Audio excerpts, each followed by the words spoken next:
하나님의 말씀 봉독해 드리겠습니다. 다 같이 성경을 들고 기립하시기 바랍니다. 오늘 전해줄 하나님의 말씀은 에베소서 2장 14절에서 18절 말씀까지 제가 봉독하겠습니다. 이것은 하나님의 말씀입니다. 그는 우리의 화평이신지라 둘로 하나를 만드사 원수된 것 곧 중간에 막힌 담을 자기 육체로 거시고 법조문으로 된 계명의 율법을 폐하셨으니 이는 이 둘로 자기 안에서 한 세 사람을 지어 화평하게 하시고 또 십자가로 이들을 한 몸으로 하나님과 화목하게 하려 하시니라.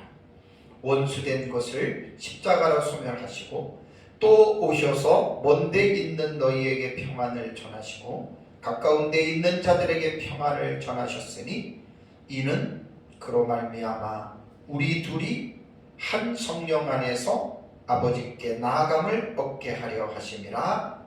아멘. 자리에 앉으시기 바랍니다. 지난주에는 제가 에베소서 2장 8절과 10절의 말씀을 오전에 전하고 11절과 13절의 말씀을 오후 예배 때에 여러분들에게 말씀을 드렸습니다. 에베소서 2장을 이제 오늘 조금 전에 봉독해 드린 것은 이제 제가 오전에 설교하고 나머지 19절에서 22절은 오후에 설교를 합니다. 에베소서만 제가 한 6시간 설교를 지금 한 것 같아요. 2장을. 그러면 성경을 연구할 때 제가 첫 시간에 말씀을 드렸죠. 거시적인 방법을 통해서 성경을 멀리서 전체에서 숲을 관망하는, 조명하는 이제 이것이 방법이 우선입니다. 그리고 나서 이제 전체적인 윤곽을 우리가 잡고 나서 이제 성경의 각 부분을 들어가는 이제 이 미시적인 방법을 겸용해서 이제 성경을 봐야 우리가 성경을 올바르게 이해를 할 수가 있습니다. 에베소서는 2장 자체가 크게는 문단으로는 두 문단으로 나누어진다 그랬죠. 그러니까 2장 1절에서 10절, 11절에서 20절 크게 두 문단으로 나눕니다. 한 문단 안에는 여러 가지 단락들로 이렇게 나누어져 있거든요. 조그만 덩어리로 이렇게 나누어지고 있는데, 그 1절에서 10절은 이제 그 원문에 보면은 문장이 세 문장으로 되어 있어요. 1절과 7절이 한 문장, 8절과 9절이 한 문장, 10절이 한 문장입니다. 그러니까 1절에서 10절 단락에 이렇게 또 세 문단에 세 단락으로 나눠진다는 말이죠. 그래서 이제 2장 1절에서 10절까지의 내용을 보면은 가장 이제 중요한 핵심 부분이 4절에서 6절이 그 1절에서 10절 내용에서 가장 중요한 내용이라 그랬죠. 그래서 에베소서 2장 1절은 이제 불완전한 문장으로 시작된다 그랬습니다. 헬라 원문을 보면 그러니까 카이 휘마스라고 하는 이제 그리고 너희를 이라고 하는 이 내용밖에 없어요. 주어도 없고 동사도 없어요.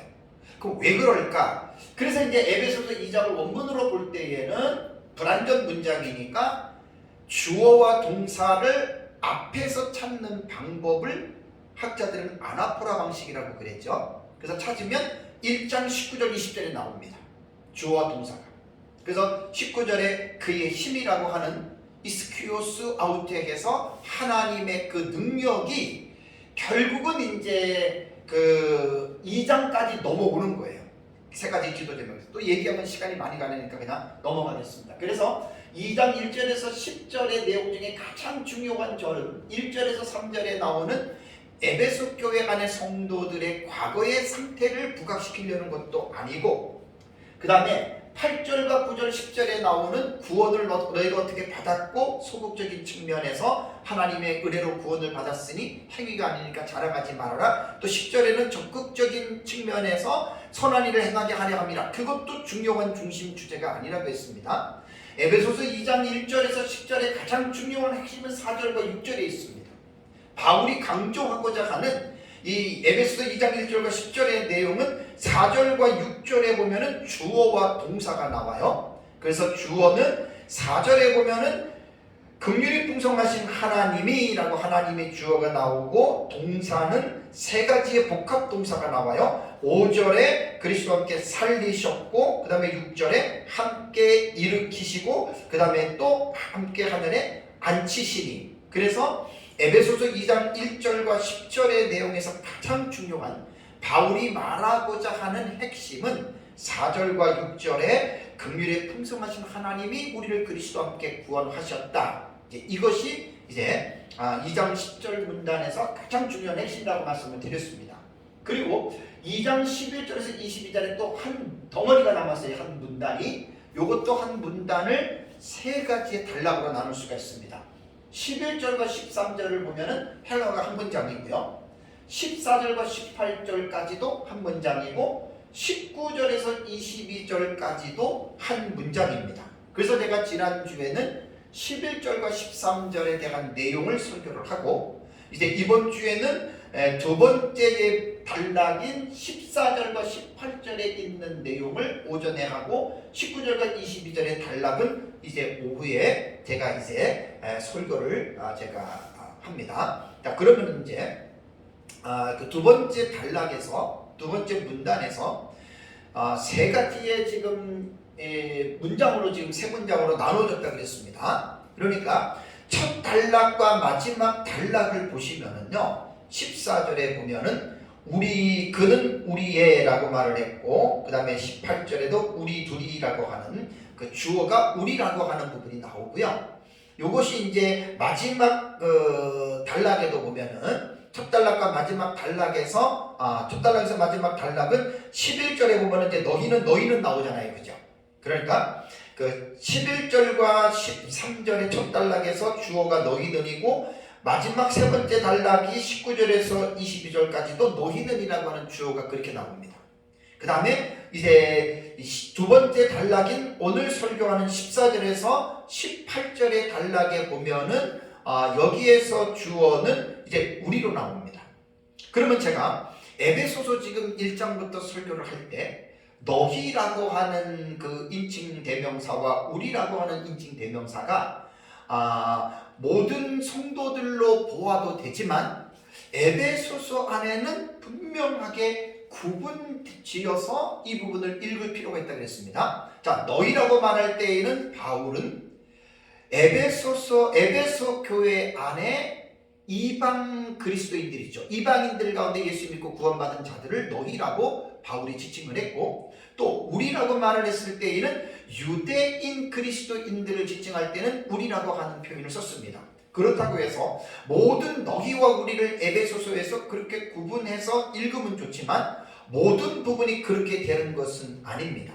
왜냐하면 14절에 보면은 그는 우리의 화평이라고 말을 할 때 우리는 유대인들만 말하는 것이 아닙니다. 이방인 그리스도인들도 여기에 포함을 하고 있기 때문에 너희와 우리의 인칭 대명사에 대한 부분에서 구분은 하되 절대성을 부여해서는 안 된다라고 하는 것 여러분들이 이제 기억을 하셔야 됩니다.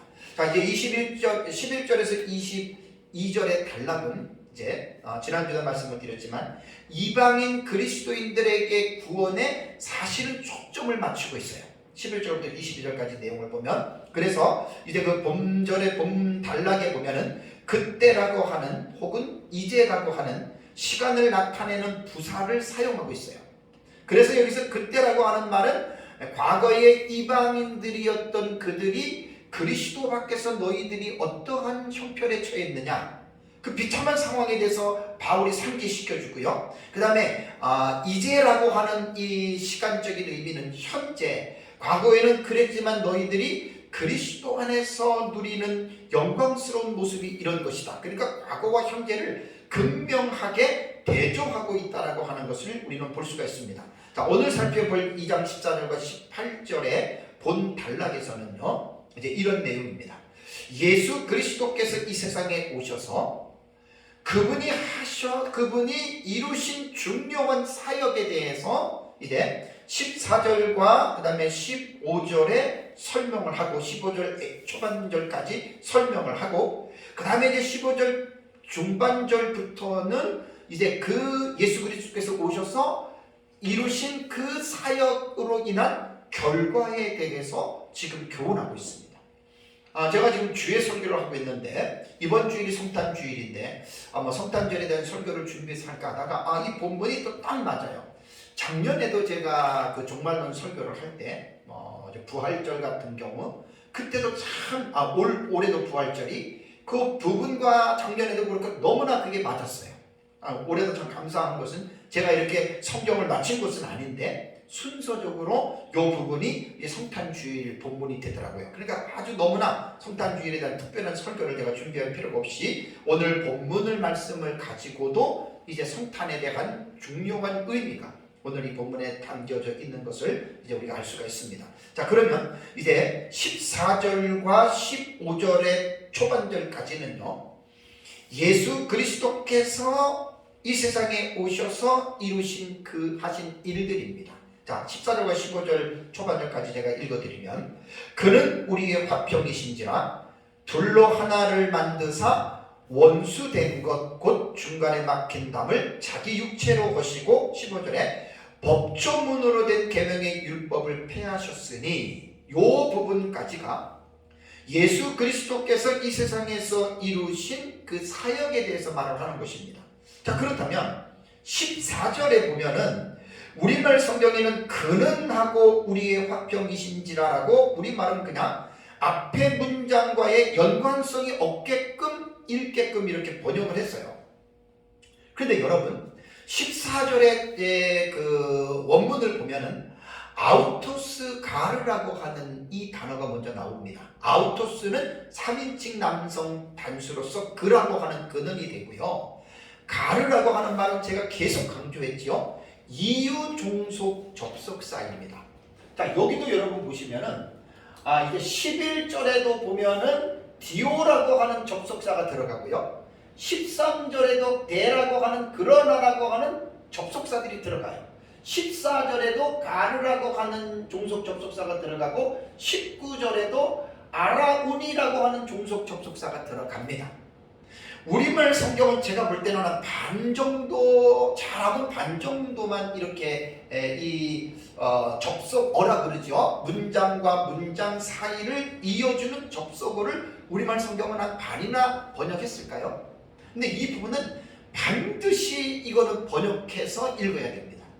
왜냐하면 문단 안에 단락이 있고 단락 안에 여러 문장이 있잖아요. 그 문장들이 이어져 가는 그 부분들을 접속어로 아주 헬라어는 정확하게 표시를 해놨기 때문에 우리말 성경에는 그것을 번역해서 분명하게 읽어야 본문을 읽을 때 조금 더 친근감 있게 우리가 이제 이해를 할 수가 있습니다. 그러니까 14절에서도요, 우리말 성경에는 그는이라고 하는 접속어를 뺐지만 여기에도 이러므로라고 하는 이 가르라고 하는 이 종속 접속사에 대한 의미를 여러분 집어넣고 읽어야 됩니다. 그러니까 14절을 우리가 볼 때 우리는 그는 우리의 화평이신지라 그랬는데 가르라고 하는 종속 접속사를 집어넣으면 이러므로 그는 우리의 화평이신지라. 여러분 어떻습니까? 이러므로라고 하는 종속 접속사를 집어넣어주면 앞에 11절과 13절에 있는 이 단락의 내용과 어떻게 해요? 연결되어 있구나라고 하는 것을 우리는 이 단어 하나를 집어넣어주면서 분명하게 우리는 이것을 이해할 수가 있습니다. 그래서 이제 마사 성경에는 우리 이학재 교수님 번역한 그 성경은 참 좋아요. 이번에 이제 내년 1월 달에 이제 새로운 증거판이 나오는데 마사 성경은 꼭 사서 보시면 직역하는데 상당히 아주 잘 해놨습니다. 그래서 이제 마사 성경에는 이러므로 그분 자신은 우리의 화평이시며 이렇게 번역을 했습니다. 자, 그러면 14절에 가르르 이러므로라고 하는 이 종속 접속사를 넣으면은 뭘 먼저 생각해야 되냐면 앞에 있는 단락이 어떤 내용일까를 다시 한번 기억하라는 얘기예요. 그래서 11절과 13절에 대한 단락은 제가 지난주 오후 예배 때 설교를 했잖아요. 11절과 12절은 에베소 교회 성도들이 예수 그리스도를 믿기 전에 그들이 어떠한 모습이었는지 7가지를 상기시켜줬잖아요. 그들은 11절에서 12절 보면 육체로는 이방인이었고 할례자들로부터 무할례자들로 칭함을 받았고 그리스도 밖에 있었고 이스라엘 나라 밖에 있었고 약속의 언약들에 대해서는 외인이었고 세상에 소망이 없었던 사람들이었고 하나님이 없었던 사람들이었다. 11절과 12절이 그런 내용이고, 그 다음에 13절에는 이제는 이라고 하는 이 부분도 헬라어 원문에는 대라고 하는 종속 접속사가 들어가요. 그래서 제가 지난주에 설교할 때 13절이 전환절이라고 했죠. 그죠? 그러니까 대라고 하는 이 종속 접속사도 그러나로 읽는 거예요. 그러니까 11절과 12절에 이스라엘 지금 에베소 교회에 있는 이방인 성도들이 예수 믿기 전에는 7가지의 이러한 과거에 이런 신분을 가지고 있었는데 13절 들어오면 이제는이라고 하는 말보다는 그 앞에 대라고 하는 종속 접속사 그러나를 집어넣어야 됩니다. 그러나 이제는, 여러분 느낌이 다르죠? 뉘앙스가 다르잖아요. 그래서 문장과 문장을 이어주는 접속어를 반드시 살려야 됩니다. 그래서 13절에 그러나 이제는, 그러면 그러나라고 하는 이 접속사가 들어가므로 상황이 어떻게 됩니까? 반전이 되잖아요. 반전이. 그래서 11절과 12절에는 과거에는 그랬지만 13절에는 그러나 이제는 이제 멀리 있던 너희가 그리스도의 피로 가까워졌다라고 하는 이 말입니다. 그러니까 11절과 13절을 기억을 하시고 그 다음에 14절을 읽는 거예요. 14절도 여기 가르라고 하는 이러므로라고 하는 이 종속 접속어를 뺐는데 집어넣어서 이러므로 그는 우리의 화평이신지라 이렇게 읽어야 되는 겁니다. 그러면 아주 성경을 읽을 때 아주 자세하고 상세하게 정말 우리가 이 성경을 여러분 읽을 수가 있습니다. 그래서 다시 14절로 들어가서 읽는다면 이러므로 그는 우리의 화평이 되셨다 이렇게 되는 거예요. 그 사일라 원문에 아까 말씀드린 대로 아우토스 가르라고 하는, 그러니까 3인칭 남성 단수입니다. 아우토스는 그는, 이러므로 그는 우리의 화평이다 라고 이제 이렇게 에이렌의 휘문 이렇게 이제 그 뒤에 문장이 나옵니다. 그래서 반드시 이러므로 라고 이제 이렇게 집어넣는 것이 여러분 우리는 좋습니다. 자, 그러면 앞에 단락의 내용에 대해서 이제 14절은 이유를 설명해 주는 문단이라고 했잖아요. 그렇죠? 왜냐하면 그는 혹은 이러므로 그는, 그러면 14절과 18절이 여기서 보면 한 문장이라고 그랬어요. 한 문장에. 그럼 한 문장에서 주어가 뭐냐? 주부가 뭐냐? 그는이라고 하는 예수 그리스도입니다. 그리고 14절에서 18절까지 우리는 주어 동사라고 말을 하는데, 동사는 우리말에서 그 문장의 구문론을 말할 때는 잘못된 표현입니다. 반드시 주부, 주어 부와 그 다음에 수로 부분에서 주부와 술부, 수로부 이렇게 이야기를 하는 것이 옳습니다. 그러면 항상 문장에서 우리가 읽을 때 주어가 뭐고 술부가 뭐냐만 찾으면 문장의 핵심이 딱 잡혀요. 그리고 이제 거기에서 목적어가 뭐냐, 그 다음에 보어가 뭐냐, 요것만 이제 따지면 문장의 흐름을 우리가 딱 잡을 수가 있거든요. 그러면 14절에서 18절이 한 문장인데 주어는 누구냐면 그가이신 예수 그리스도가 되고, 서술부는 바로 앞에 나왔습니다. 우리의 화평이시다. 이게 14절과 18절의 이 문장에서 가장 중요한 문장의 핵심입니다. 그러니까 본 단락의 핵심의 내용은 뭐냐면 예수 그리스도는 우리의 화평이 되십니다 라고 하는 말입니다. 14절과 18절 내용의 핵심은 바로 이거예요. 그러니까 여기에서 이제 나머지는 다 예수 그리스도가 우리의 화평이신데, 그분이 법조문으로 된 계명의 율법을 폐하셨고 이 둘로 자기 안에 새 사람을 지었고 또 십자가로 이 둘을 한 몸으로 하나님께 화목하게 하시고, 전부 다 주어 부분과 서술어 부분을 수식해 주는 거예요. 이게 구문론에서 바라볼 수 있는 문장의 구조예요. 그래서 예수 그리스도는 우리의 화평이시다가 14절과 18절의 가장 중요한 핵심적인 내용이 되고요. 그래서 14절과 18절 전체에서 말하는 중요한 요지는 평화, 그 다음에 화해, 요것을 지금 말을 하는 겁니다. 왜냐하면 예수 그리스도가 화평이시기 때문에 하나님과의 막힌담을 화목해 하고 이 유대인과 이방인들의 막힌담을 화목해 하셨다. 이 내용이 가장 핵심적인 이러한 내용입니다. 그런데 여기에서 우리가 평화와 이 화해라고 하는 이 말을 오해를 하면 안 될 것이 어떤 개인적인 내적으로 누리는 평안을 말하는 게 아닙니다. 지금 여기서 말하는 거예요. 어떤 불화한 적대 관계가 해소됨으로써 이루어지는 화합과 교제와 일치의 상태, 그러니까 개인의 내적인 부분이 아닌 어떤 그룹들, 사람과 사람, 또 인간과 하나님, 이런 가운데서 불화한 적대 관계가 해소가 되는 이러한 차원에서 이제 평화와 화해라고 하는 이러한 용어를 이제 성경에 썼습니다. 그래서 본문에서 우리는 예수 그리스도는 우리의 화평이시라고 하는 이 의미는 서로 적대적이었던 유대인과 이방인들이 미움과 증오를 버리고 서로가 화해함으로써 이루어지는 이러한 사회적인 관계적 평화를 말을 한다라고 하는 말입니다. 그렇다면 오늘 본문에서 이 화평은 어떻게 예수님께서 나타내셨는가? 14절을 보면 나오죠. 자, 이제 본문을 주의를 하겠습니다. 14절을 보면 그는 우리의 화평이신지라라고 말을 했고 둘로 하나를 만드셨다 그랬죠. 그렇죠? 자, 여기에서 우리는 이제 유대인과 이방인 모두를 말한다 그랬습니다. 유대인들만 말하는 게 아닙니다. 유대인들과 이방인들 그 두 그룹을 하나로 만드셨다는 말이에요. 그러니까 여기에서 뭐냐면 에베소 교회 안에 이방인 그리스도인들이 있었고 유대인 그리스도인들이 있었잖아요. 둘이었어요. 두 예수 믿기 전에는 두 그룹이었지만 예수를 통해서 이들은 하나가 되었다는 말이에요. 원래 이제 지난주에 말씀을 드렸지만 유대인과 이방인들 사이에는 혈통이 다르잖아요. 그죠? 아브라함 자손과 또 그 외의 민족들을 말하잖아요.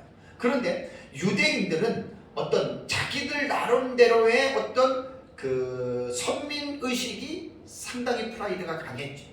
그래서 어떤 월등한 어떤 그런 의식을 가지고 있었고 또 자기보다 못한 이방인들은 자기들과 다른 이방인들은 오히려 그들은 열등하다라고 하는 이제 이러한 차원을 가지고 이제 그들이 살았다라고 말씀을 드렸는데 지난주에 제가 그 이스라엘 백성들의 과거에 그들의 신분의 7가지를 말씀을 드릴 때 출애굽기 19장 4절과 6절에 있는 시내산 언약을 말씀을 드렸죠. 되게 중요합니다. 왜냐하면 하나님이 이스라엘 백성들을 선민으로서 부르신 것은 그들이 다른 민족들보다 우월하거나 특출해서 부른 것이 아니었다는 거예요. 하나님이 아브라함을 부르고 그의 자손들을 선민으로 하나님께서 선택하신 이유는 그들만 구원하시겠다는 말이 아니라 땅에 있는 모든 민족을 하나님께서 구원하시는데 그 민족들을 구원하시는 도구로서 이스라엘 민족을 하나님이 선택했다는 거예요. 그래서 이스라엘 백성들이 이 사실을 그들이 알지 못했어요. 하나님의 의도를 알지 못하고 결국은 그들이 선민에 대한 그릇된 인식 때문에 어떤 우월감, 배타심, 적대감 이런 거를 가지고 그들이 이제 이방인들을 대했죠. 그래서 유대인들을 보면은 심지어는 이방인들이 부정하기 때문에 그들과 교제하지도 않았고 그들과 음식을 먹지 않았습니다. 자기들은 율법이 있고 할례가 있고 또 안식일을 지키고 뭐 여러 가지 자기들의 어떤 율법에 나오는 법들이 있잖아요. 그것을 특권의식으로 느낀 거예요. 특권의식. 그래서 이제 자기들은 우월하고 이방인들은 열등하다라고 하면서 그 이방인들을 무시하니까 이방인들 입장에서는 어떠한 생각을 갖겠습니까? 자기들도 기분 나쁘죠. 그래서 이방인들 또한 유대인들에 대해서 증오하고 어떤 멸시하는 그런 마음을 그들이 가지고 있었습니다. 어떻게 보면 유대인이 먼저 시작한 거죠. 이스라엘 백성들이 먼저 시작한 겁니다. 그걸 하나님이 율법을 주고 하나님이 그들에게 어떤 종교적인 특권을 준 것을 그냥 감사하게 생각하면 될 것을 그거를 오해한 거예요. 그걸 우월감을 가지고 그걸 갖다 상대방을 무시했기 때문에 이들이 하나님의 의도를 몰랐다는 이야기죠. 그래서 자연히 유대인들과 이방인들이 붙어 있으면 유대인들의 우월의식 때문에 너희는 우리와 달라 보이지 않는 담이 쌓이게 된 거예요. 그래서 예수 그리스도께서는 우리 화평이신데 그분이 오셔서 이 둘을 하나가 되게 하시는데 14절을 보면은 어떻게 만드셨습니까? 하나를 만드사 원수된 것 그랬잖아요. 곧 중간에 막힌 담. 이건 제가 조금 전에 설명한 거예요. 유대인들의 우월의식 때문에 이방인들과 원수가 됐고 보이지 않는 담이 막힌 담을 어떻게 했습니까? 자기 육체로 그 담을 허물어뜨리셨다라는 말이죠. 여기에서 그 보이지 않는 담을 허물어뜨리는 방법이 자기 육체라고 말을 했는데 이것이 예수 그리스도께서 십자가에서 이루신 속죄의 희생을 말합니다. 자, 에베소서 1장 7절을 볼까요? 에베소서 1장 7절에 우리는 그리스도 안에서 그의 은혜의 풍성함을 따라 어떻게 됐습니까? 그의 피로 말미암아 속량 곧 죄사함을 받았으니. 자, 그의 피로, 육체가 자기 피입니다. 다음에 2장 13절에도 지난주에 말씀드렸죠. 이제는 전에 멀리 있던 너희가 어떻게 해요? 그리스도 예수 안에서 그리스도의 피로 가까워졌다. 그러니까 유대인들과 이방인들의 보이지 아니하는 막힌 담을 허물어뜨리는 유일한 방법은 그리스도의 피밖에 없습니다. 골로새서 1장 20절에도 그의 십자가의 피로 화평을 이루사 만물 곧 땅에 있는 것이나 하늘에 있는 것들이 그로 말미암아 자기와 화목하게 되기를 기뻐하심이라 라고 이렇게 골로새서 1장 20절에도 말씀을 했거든요. 그러니까 예수님은 우리의 화평이시다가 14절에서 18절 문단의 핵심 내용인데 그 화평을 이루시는 구체적인 방법이 예수님께서는 둘을 하나로 만드셨고 둘을 하나로 만드시는 그 방법이 자기 육체 곧 자기의 십자가에서 흘리신 피로 말미암아 예수 그리스도께서 하나로 만드셨다 그 말입니다. 다음에 두 번째는 15절을 보실까요? 예수님께서 하셨던 이 세상에 오셔서 그분이 하셨던 그 사역이 뭐냐? 15절의 초반절에 보면은 법조문으로 된 계명의 율법을 폐하셨으니 라는 말이 나옵니다. 자, 법조문으로 된 계명의 율법을 폐하셨다라고 하는 이 말은요, 두 집단 사이에 적대감이 무엇인가가 있었는데 그것을 제거했다라고 하는 말입니다. 그렇다면 여기에서 우리가 그 계명들의 율법들 그러면 하나님이 이스라엘 백성들에게 주신 율법이 맞아요. 오히려 이스라엘 백성들은 자기들이 받았던 율법을 우월감을 가지고 상대를 무시했기 때문에 그들이 잘못된 것이지 율법 자체가 잘못된 것이 아닙니다. 그런데 본절에서 우리가 오해를 해서는 안 되는 사실이 계명들의 율법들을 어떻게 폐하셨다 그랬잖아요. 그죠? 폐하셨으니라고 하는 말, 이 말을 잘 이해를 해야 됩니다. 여기에 그 폐하셨다라고 하는 말은요, 카타게르사스라고 하는 이 단어는 과거 분사형입니다. 근데 이것을 폐하셨다라고 이 단어가 번역이 되기도 하지만 실제적으로 이 본문에서는 폐하셨다라고 번역을 하면 안 되고 무력하게 만들었다로 번역을 하는 것이 옳습니다. 왜냐하면 문맥상 내용이 그렇다는 거예요.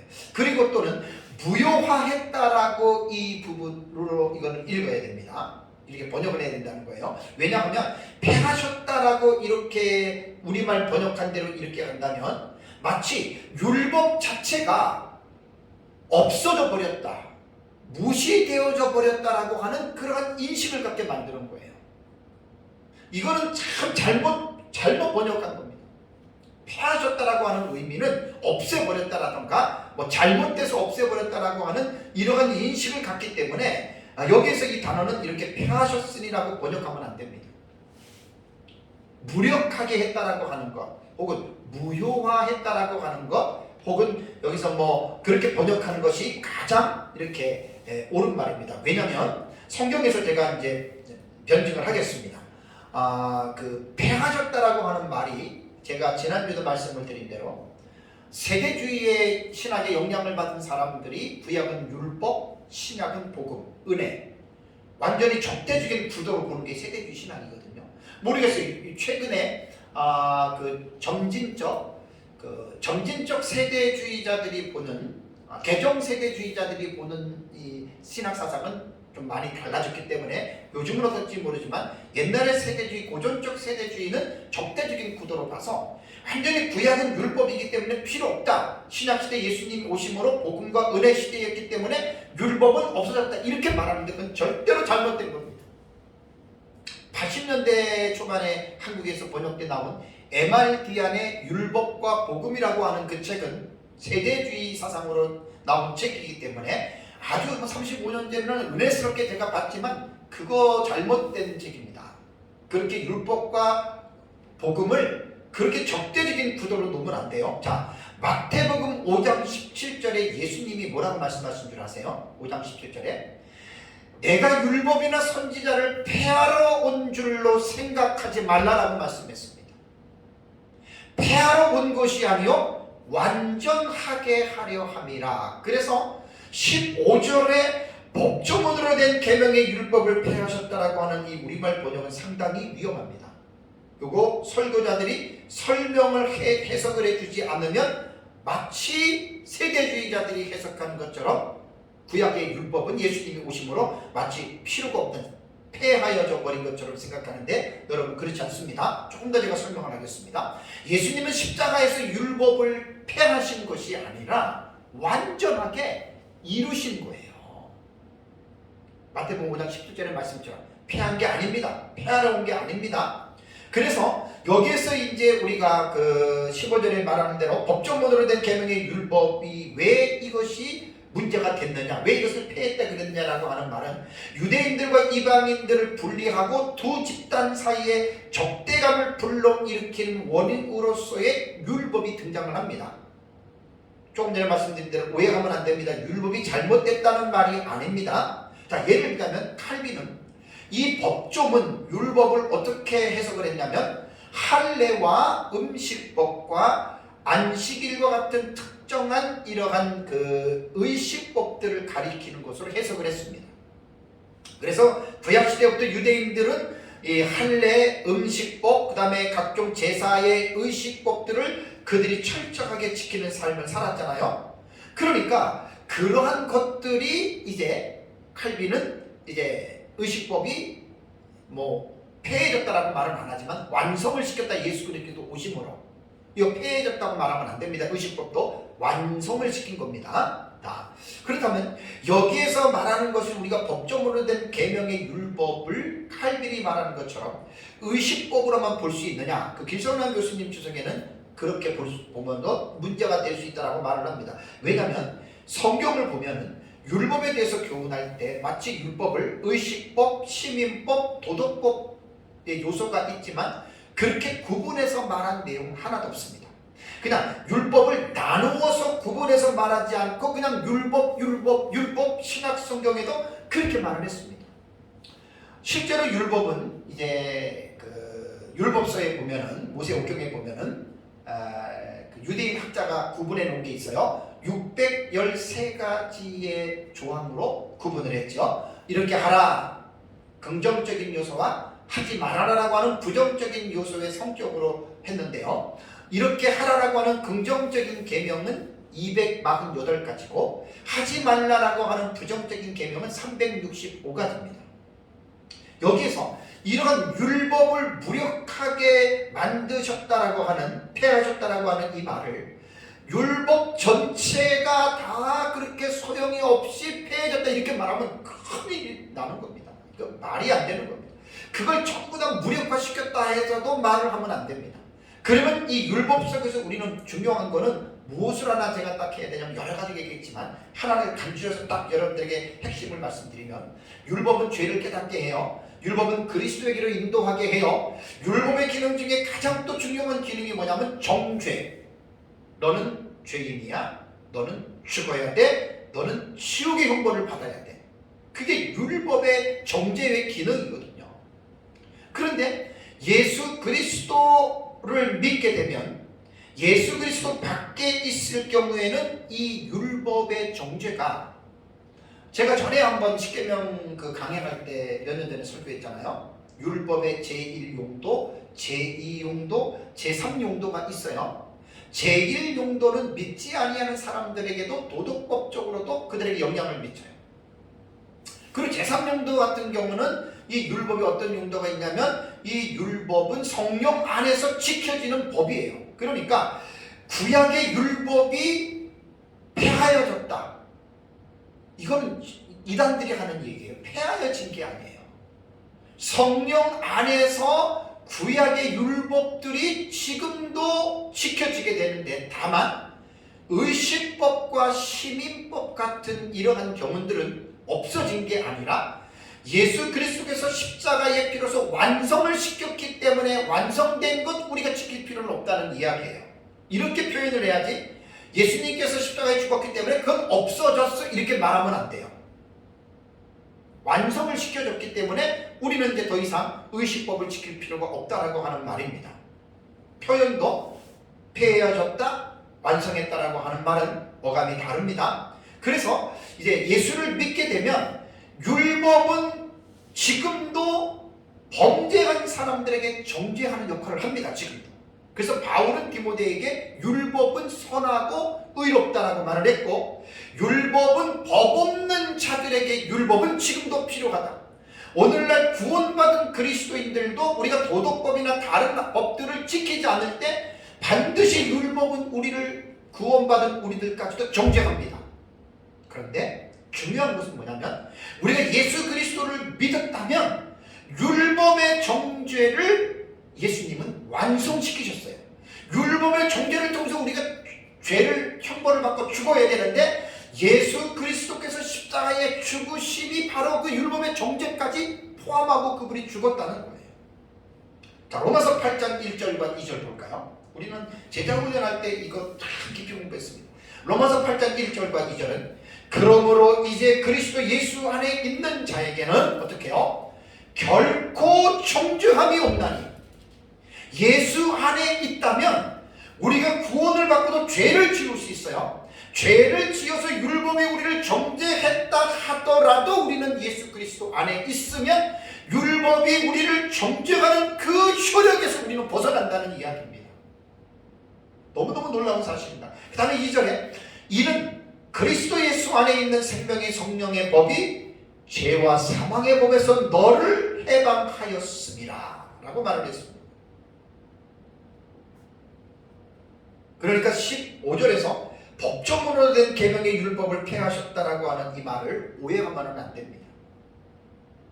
율법의 정죄의 기능을 우리가 예수 그리스도를 믿고 이미 십자가에서 우리 죄를 대신해서 대신 저주의 죽음을 속죄의 희생제물로 드려졌기 때문에 우리는 그런 데에 대해서 우리가 정죄를 받을 필요가 없다. 그래서 바울은 로마교회 성도들에게 그리스도 예수 안에 있는 결코 정죄, 결코입니다. 어떠한 죄를 져도 우리는 그 정죄받지 않습니다. 왜냐하면 예수님이 대신 당하셨기 때문에. 높아심에서 말씀드리면 잘 됐네. 예수님이 십자가에서 죽으셨기 때문에 이제 죄를 져도 되겠네. 그런 의미는 아니에요. 그거는 사탄의 주는 지혜로 성경을 사탄이 그렇게 읽으라고 하는 것이기 때문에 그렇게 생각하면 안 됩니다. 자, 그래서 14절과 15절 초반절에 지금 여기까지 제가 지금까지 설교를 했는데 요 내용은 예수님께서 이 세상에 오셔서 하신 그 놀라운 그분이 이루신 사역, 이걸 지금 말씀을 한 거예요.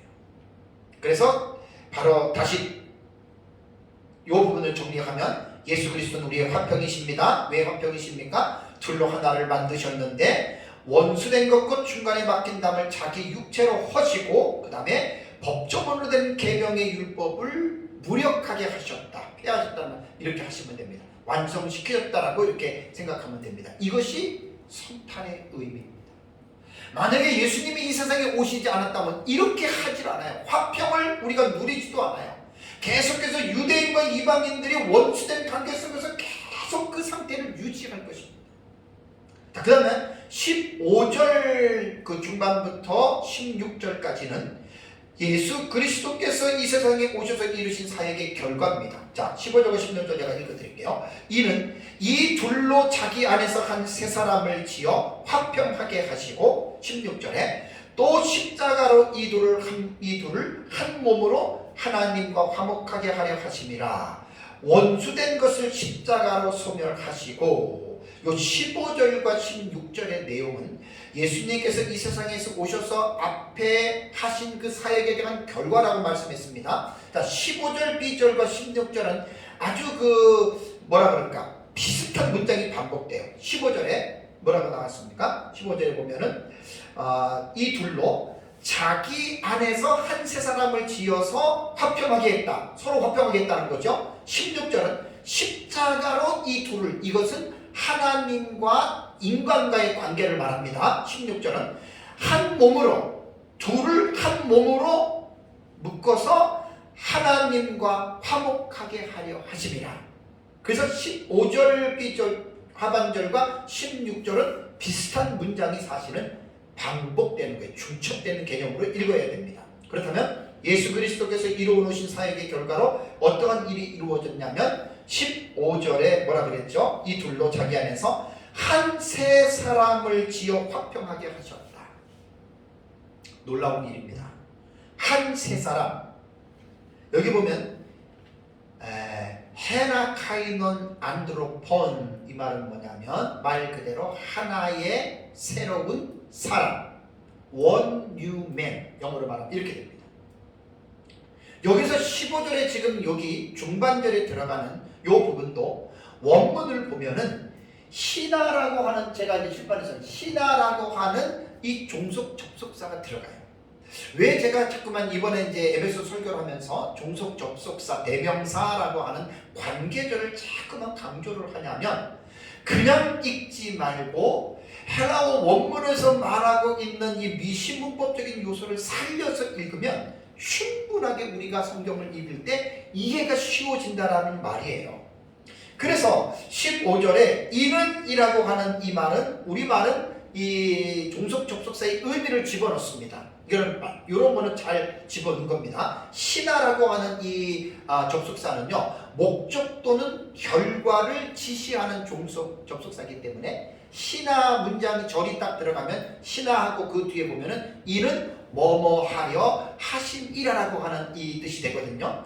구문론으로 볼 때 여러분 15절에 보면은 이는이라고 하는 신하절이요, 이게 17절까지 갑니다. 17절까지. 자, 우리말 성경에도 보면 16절에 뭐가 나오죠? 앞에 또라고 하는 대등접속사 카이가 나오죠? 17절에도 뭐가 나와요? 또라고 하는 대등접속사가 또 나와요. 카이가. 그러니까 지금 16절 중반절에 이는이라고 하는 이 신하절이 17절까지 지금 끌고 가는 거예요. 그래서 구문론으로 볼 때 15절에서 중반절에 이는이라고 하는 신하절을 17절까지를 여러분 이어서 이 문장을 보시면 헬라어 원문에서 너무나 정확하게 이 내용이 무엇인지를 우리에게 지금 교훈하고 있는 거거든요. 자, 그래서 이는 이 둘로서 자기 안에서 한 세 사람을 지어 화평하게 하셨다라고 하는 이 말이고요. 18절은 또 다음에 얘기를 하겠습니다. 자, 그렇다면 하나님께서 첫사람 아담을 창조하신 것 같이 그리스도 안에서 하나의 새로운 사람을 창조했다는 거예요. 이게 그리스도께서 오셔서 그분의 사역으로 이루어진 결과입니다. 새로운 한 사람. 이것은 유대인과 이방인의 두 그룹을 하나로 연합한 것이에요. 여기서 오해해서는 안 될 것은 모든 유대인이나 모든 이방인을 말하는 게 아닙니다. 왜냐하면 지금도 예수 믿지 않는 사람들은 이방인들과 유대인들이 어떻게 돼요? 지금도 막힌 담을 쌓고 있어요. 여기서 말하는 것은 뭐냐면 예수 그리스도를 믿는 유대인과 믿는 이방인들만 해당이 됩니다. 자, 하나님께서 그리스도를 통해서 분열과 대립이 지배하는 옛 인류를 대신해서 하나됨과 평화가 지배하는 one new man, 하나의 새로운 사람을 하나님께서 창조하신 거예요. 그래서 에베소 1장 10절을 가볼까요? 에베소서 1장 10절을 보면은 하늘에 있는 것이나 땅에 있는 것이 다 어떻게 해요? 그리스도 안에서 어떻게 해요? 통일되게 하려 합니다. 요약된 거예요. 아나케팔라이 오마이. 제가 이 부분 설교할 때 이 부분을 많이 강조했습니다. 그러니까 여기서 하나의 한 세 사람은 에베소 1장 10절에서 언급한 만물의 통일이 지금 시작이 된 거예요. 예수 그리스도께서 오시면서. 이것은 지금 진행 중이고 예수의 재림을 통해서 그 이후에 만물이 하늘에 있는 것이나 땅에 있는 것들이 하나로 통일된다. 기가 막힌 말이잖아요. 다음에 두 번째로 어떠한 사회의 결과가 나타나냐면 16절을 보시면 또 십자가로 이들을 한 몸으로 하나님과 화목하게 했다. 하나님과 화목하게 했다라고 말입니다. 자, 앞에 15절에는 수평적인 차원에서 하나 화목했다는 거예요. 유대인과 이방인, 사람과의 관계 수평적인 관계고 16절은 수직적인 관계입니다. 하나님과 인간과의 이 화목. 16절에도 우리말에 번역한 대로 또라고 하는 카이라고 하는 대등접속사가 나오잖아요. 그러니까 15절의 내용의 의미와 대등하게 읽으라는 거예요. 그리고 이 16절도 아까 15절 후반부에 이른이라고 하는 신화 접속사의 그 구문으로 읽으라 그랬습니다. 예, 그걸로 지금 이렇게 흰화절로 읽어야 되는 거예요.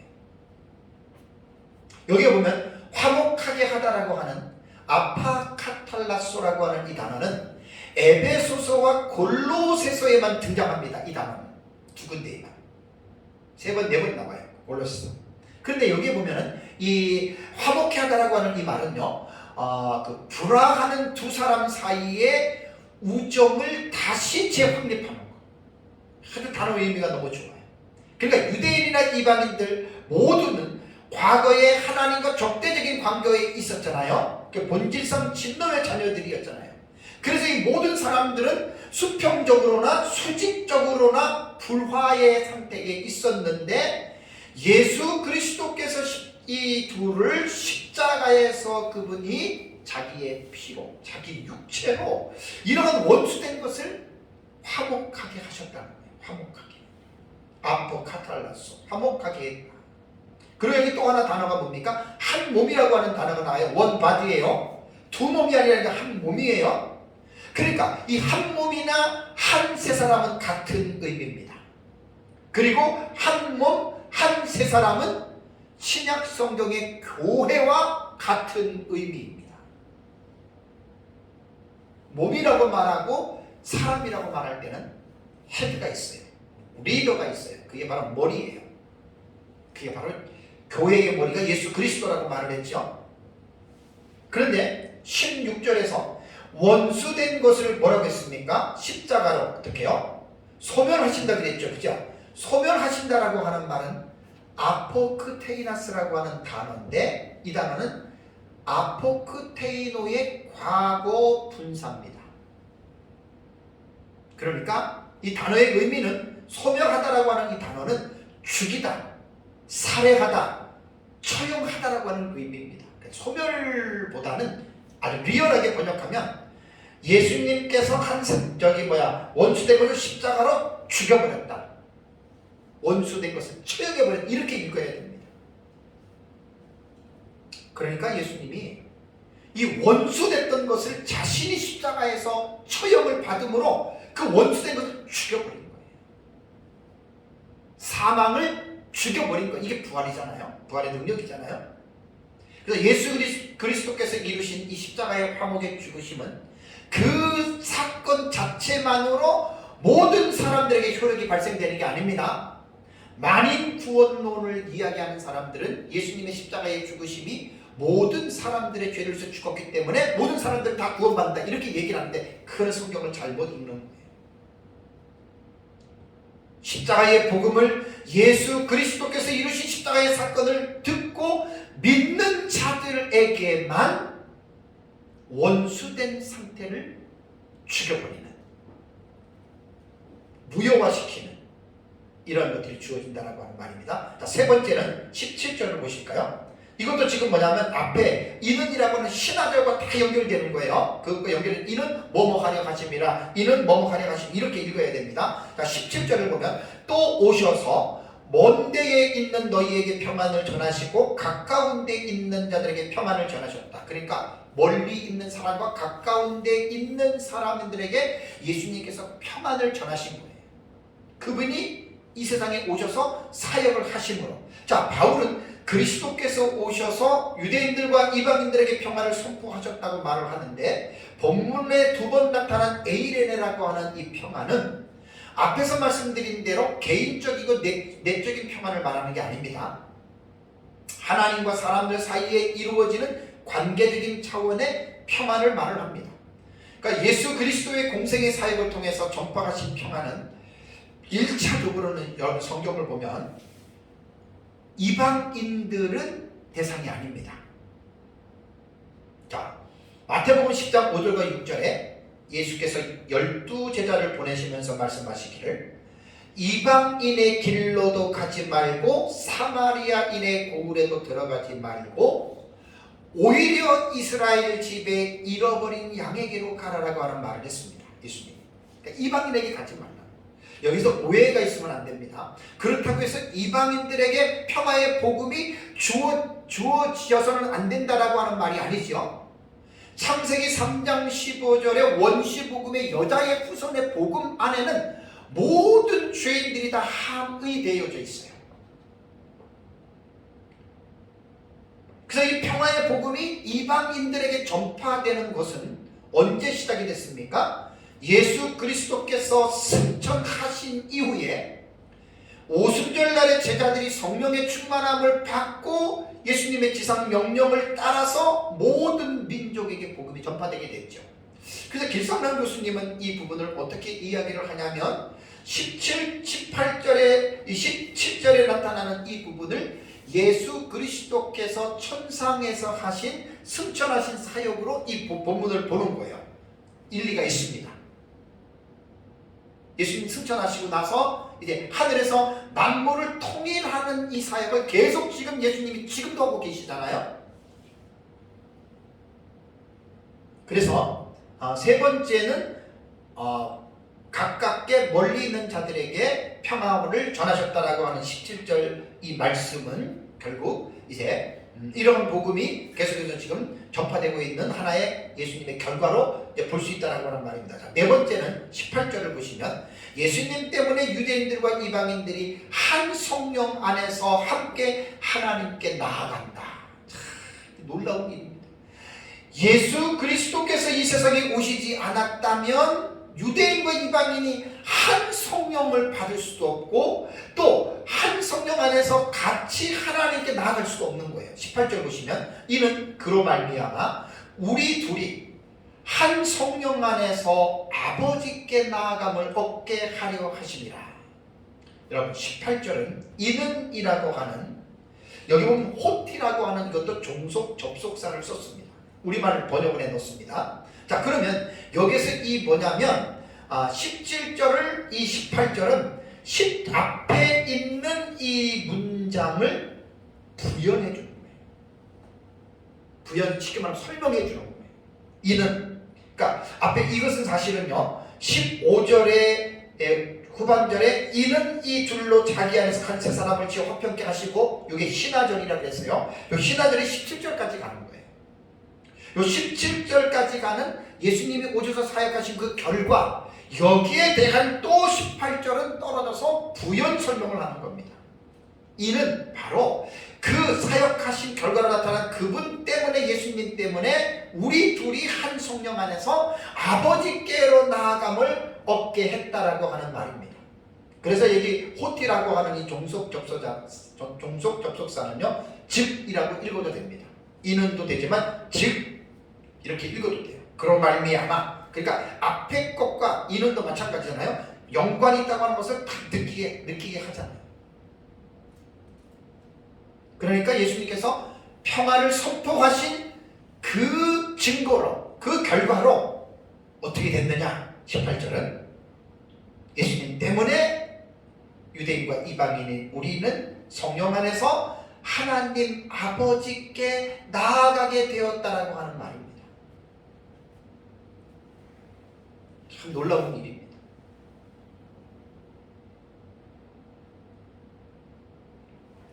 그러니까 이방인들도 유대인들도 교회라고 하는 이 예수 그리스도의 몸은요, 구약 시대에는 없었습니다. 그냥 이스라엘이라고 하는 육신적인 공동체 그들로 봤지만 신약 시대에 예수 그리스도께서 오시면서 유대인들과 이방인들을 예수님께서 화목하게 하시고 다른 아닙니다. 이것이 이제 에베소로의 관점으로 볼 때는 창세 전에 그리스도 안에서 선택하심을 받은 자들, 이렇게 봐야 됩니다. 창세전에 하나님이 미리 예정하신 자들, 그것이 하나님의 기뻐하심을 따라서 선택하고 예정하신 이방인들과 유대인들의 선택된 그들, 그 둘이 예수 그리스도께서 오심으로 말미암아 원 뉴맨, 하나의 새로운 사람, 그것을 한 몸이라고 불렀고 그 공동체를 에클레시아, 교회라고 에베소서는 부르고 있다라고 하는 사실입니다. 얼마나 놀라운 일입니까? 예수 그리스도께서 오시지 않았다면 한 몸, 한 세 사람, 교회, 이것은 있을래야 있을 수가 없는 형편이었거든요. 사랑하는 성도 여러분, 모든 사람은 죄인이기 때문에 그 죄로 인하여 거룩하신 하나님과 담이 막혀 있었습니다. 이것은 이제 수직적인 관계로 볼 때 모든 사람은 죄인이기 때문에 죄의 담 때문에 하나님과에 막혀 있었고요. 그리고 이 세상에서는 유대인들과 이방인들 또한 율법이라고 하는 하나님의 그 법으로 인해서 막혀 있었어요. 이건 수평적인 차원입니다. 그 결과 예수 그리스도 밖에 있는 사람들은 지금도 이 담이 허물어뜨리지 않고 계속해서 원수된 관계로 인간 관계, 하나님과의 관계가 계속해서 지금 유지되고 있는 것입니다. 그런데 예수 그리스도께서 이 세상에 오심으로 수평적, 수직적으로 막혀있던 이 담이 허물어졌다라고 오늘 이 14절과 18절에는 이 기쁜 소식을 여러분 우리에게 교훈하고 있는 거예요. 그래서 담을 허무는 것이 자기 육체, 곧 예수 그리스도의 십자가의 피로써 이 담을 허물어뜨렸다라고 하는 말입니다. 그래서 예수 그리스도의 십자가로 유대인과 이방인 이들이 한 세 사람으로 지어서 화평하게 하고 죄인들과 하나님과의 관계를 화평하게 만드셨다. 그래서 제가 11절에서 22절 이 문단의 두 번째 단락인 14절과 18절의 중요한 핵심적인 내용은 예수 그리스도는 우리의 화평이십니다. 그래서 설교 제목을 이렇게 잡은 거예요.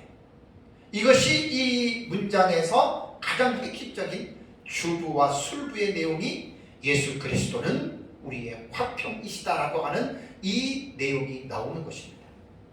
이 예수 그리스도로 말미암아 우리는 하나님과 화평을 누리고 사람들과의 관계 속에서도 화평을 누린 사람들입니다. 이제 우리는 언어와 민족을 초월해서, 문화를 초월해서 이렇게 예수 그리스도 안에 있는 사람들은 한 성령 안에서 이제는 개인적인 인디비주얼, 개인적으로 구별된 존재가 아니라 연합된 거예요. 하나가 된 거예요. 고향이 다르고 부모가 다르고 혈액형이 다르다 하더라도, 기질이 다르다 하더라도 예수 그리스도 안에 있으면 우리는 한 몸, 한 세 사람, 교회의 성도가 여러분 우리는 된 것입니다. 이것이 바로 예수 그리스도의 그 속죄 사역 때문에, 그분 때문에 저와 여러분들이 이러한 은혜를 누렸다라고 하는 사실을 여러분 잊지 마시기 바랍니다. 2022년 성탄절을 맞이하여 여러 가지의 예수 그리스도의 성탄의 기쁜 의미들이 있지만 이번 2022년 성탄절은 참 공교롭게도 에베소 주회하는 가운데에 특별한 제가 성탄절 설교를 만들 필요가 없었습니다. 그래서 이 본문을 대신해서 14절과 16절에 예수 그리스도는 우리의 화평이십니다. 우리에게 화평을 전하기 위해서 그분이 하나님이신 그분이 사람의 몸을 입고 이 세상에 오셨다는 이 사실을 잘 기억하고 하나님께 또 감사하면서 기쁨의 성탄이 되시기를 주님의 이름으로 축원합니다. 다 같이 함께 기도하겠습니다.